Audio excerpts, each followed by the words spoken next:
শুভশ্রী নাকি lady superstar. Stay tuned with Lady Superstar. তো আমাকে গালিগালাজ করার আগে পুরো ভিডিওটা তোমরা দেখো। আচ্ছা, তোমাদের একটা চাইল্ড আর্টিস্টকে মনে আছে, অরিত্র? আচ্ছা, তোমাদের আমি আর একটু ভালো করে মনে করিয়ে দিচ্ছি। যে মিঠুনের হাদাভোদা থেকে উঠেছে। মিঠুনের হাদাভোদাতে তাকে ফার্স্ট আমি দেখেছিলাম। মিঠুনের ছেলে হয়েছিল, যে একটা সময় নাকি বাবা ছেলে ছেলে বাবা হয়ে গিয়েছিল, গল্পটা ঠিক এরকম ছিল। তারপরে পরাণ যায় জুলিয়ারেতে, যে দেবের ভাই হয়েছিল, চিনতে পারছো, যে পাকা পাকা কথা বলতো। সেই অরিত্র আজ কত বড় হয়ে গেছে বলো তো। আজকে তাকে যখন কোনো বক্তৃতা দিতে শুনি, তার কথাবার্তায় মানে আমি তো বলবো দেবদার থেকেও সে অনেক ম্যাচুরিটির পরিচয় দেয়, স্পষ্ট বক্তা বলতে গেলে। তো সে আজকে দেখলাম একটা বিবৃতি দিয়েছে যে লেডি সুপারস্টার বলাটা কেন হচ্ছে শুভশ্রীকে। প্রসেনজিৎ চ্যাটার্জি, দেবজিৎ, এনাদের কি কখনো জেন্টস সুপারস্টার বলা হতো না?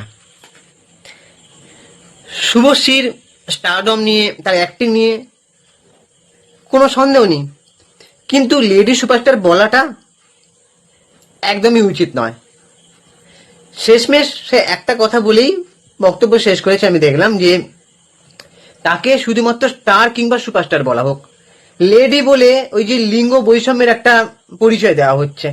আমি ওর কথাটা শুনে এটা ভাবলাম যে সত্যিই তো লেডি কথাটা জুড়ে দেওয়া হচ্ছে কেন, তাই তো? লেডি ওয়ার্ডটা কেন জুড়ে দেওয়া হচ্ছে? একটা লিঙ্গ বৈষম্য দেখানো হচ্ছে, তাই তো? ও সেই কথাটাই বলতে চাইছে। আমি আমার বক্তব্যে পরে আসছি।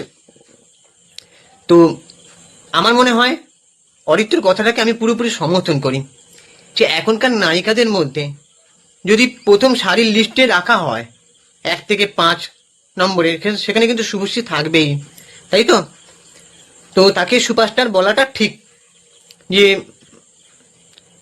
সে একটা মানে হিরোইন যে উচ্চ মাত্রায় পৌঁছাচ্ছে আস্তে আস্তে, তাই তো? তো আমি এখানে একটা ভিডিও কদিন ধরেই করবো ভাবছিলাম, তো সেখানে আমার বক্তব্যটা জানি অনেকে খারাপ লাগতে পারে, কিন্তু তাও আমি বলছি, শুভশ্রী লেডি সুপারস্টার নয়। তোমাদের সবার খারাপ লাগতে পারে, কিন্তু তাও আমি বলছি। কেন বলছি কথাটা? তুমি বলো। আমার কাছে নায়িকাদের মধ্যে যদি একমাত্র সুপারস্টার বলতে হয়, কোয়েলকে। ইয়েস, কোয়েল মল্লিককে আমি বলবো একমাত্র সুপারস্টার।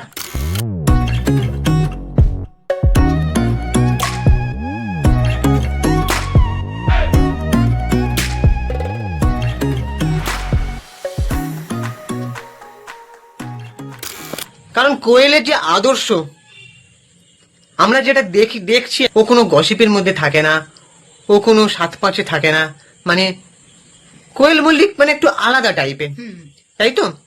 সে সংসার করছে, সিনেমাও করছে, কিন্তু কোন রকম সে বিতর্কে জড়াতে নারাজ, তাই তো? আর তাকে নিয়ে বিতর্ক হয়ও না, হয় না। আর কোথাও একটা না দেখবে কোয়েল না কোথাও না একটা ভদ্রতা না বজায় রাখার চেষ্টা করে, তাই তো? কোয়েল মল্লিক না ভদ্রটা তো সে তো নিজের ব্যাপার। অনেক হিরোইনরা 1-2 সিনেমা করার পরেই যখন কোনো পার্টিতে বা ওকেশনে আসে, কখনো শাড়ি বা যে কোনো ড্রেস বুকের এতটা নিচ পর্যন্ত তারা নামিয়ে আসে। কিন্তু তুমি বলতে চাইছো কোয়েল লিমিট রেখেই করে, নিজের মধ্যে ভদ্রতার পরিচয়টা দেয়, তাই তো? এক্স্যাক্টলি।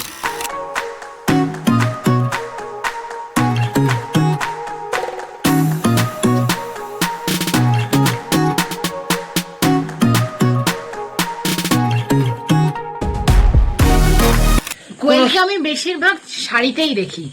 শাড়ি তো পরে আসে, ঠিক আছে, তো যখন বিভিন্ন পার্টি ওকেশন, এমনকি এই কদিন আগেই দেখছিলাম বুম্বাদার সঙ্গে একটা কিসের একটা ইভেন্টে উনি এসেছিলেন,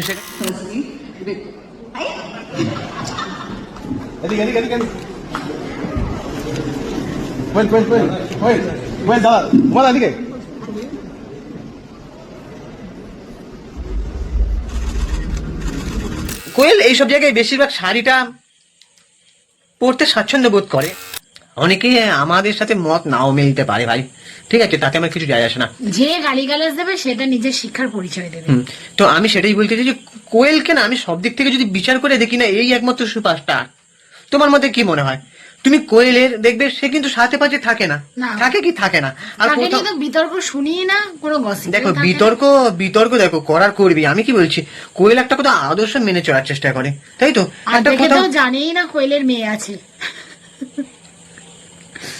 যাই হোক, আমার মনে হয় কোয়েলকে সুপারস্টার, আমি লেডি সুপারস্টার বলবো না, কোয়েল হচ্ছে এখনকার জেনারেশনে, এখনকার দিনে দাঁড়িয়ে কোয়েলকে 1 নম্বর হিরোইন বলা চলে।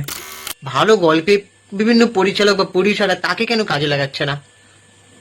আজকে যদি বুম্বাদার মধ্যে একটা ফিটনেস আছে, তাকে এখনো যদি ভালো অভিনেতা হিসেবে চরিত্র সেটা দেওয়া এমনিই হয়। ভালো অভিনেতা। দেখো মিঠুন চক্রবর্তীর না হয় আজকে বয়স হয়ে গেছে, আজকে মিঠুন চক্রবর্তীকে কিন্তু কোয়েলের বিপরীতে মানাবে না, কিন্তু বুম্বাদার এখনো যেভাবে ফিটনেসটা আছে, আমি কিন্তু অভিনয়ের দিক থেকে বলেছি, আমি জানি বুম্বাদার থেকে কোয়েলের অনেক বয়সের ডিফারেন্স, কিন্তু বুম্বাদার কোয়েলকে যদি জুটি করে একটা ভালো সিনেমা বানানো হয়, মানে আমি কমার্শিয়াল গল্পের কথা বলিনি, একটা গল্পের খাতিরে যদি ভালো চরিত্র বানানো হয়, যেমন কোয়েলকে যদি একটা সাদা মাটা মহিলা বা ওয়াইফের চরিত্র দেওয়া হয়, বুম্বাদাকে যদি একটা চরিত্র এমন দেওয়া হলো, মানাবে কিন্তু গল্পের খাতিরে বলেছি। বা একটা নারী কেন্দ্রিক সিনেমা হোক, দেবী চৌধুরানী টাইপের, যেরকম কোয়েল অরুন্ধতী সিনেমাটা করেছে। অবশ্য শুভ্রজিৎ মিত্র একটা তার ট্রিলজি আমার 3 নম্বর সিনেমাটা কোয়েলকে নিয়ে করবে, দেবী চৌধুরানীর মতন একটা প্রজেক্ট, কি ভবশঙ্করী না ভবতারিণীর একটা প্রজেক্ট। তো কোয়েলকে ব্যবহার করা হোক, নিষ্পাল সিং রানা আছে, সুরিন্দর সিং, তারা কোনো ভালো গল্পে সেই নায়িকাকে কাস্ট করুক, মিতিন মাসি তো অবশ্যই করবে তার পাশাপাশি। আর আরেকটা জিনিস তুমি খেয়াল করেছো, দেখবে এখন প্রত্যেকজনই মানে সার্জারি করে, কিন্তু হ্যাঁ। সার্জারিটা কিন্তু করে না। এখনকার সেলিব্রিটিরা তাদের মনে করে যে ঠোঁটটা যদি আরেকটু মোটা করা যায়, বা মুখোশটা যদি আরেকটু সুন্দর ভেরি বিউটিফুল করা যায়, তাই তো? আর সেটা করতে গিয়ে 12টা বেজে যায়, কিন্তু কোয়েল সেদিকে নিজের নেই। মুখে মিষ্টতা কিন্তু চলে যায়।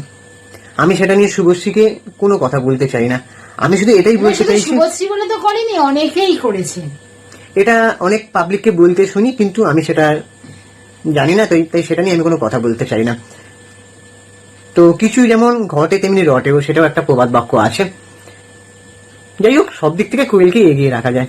কোয়েল একজন ন্যাশনাল অ্যাওয়ার্ডও ডিজার্ভ করে, আমি তো বলবো, তাকে সেভাবে যদি কাজে লাগানো হয়।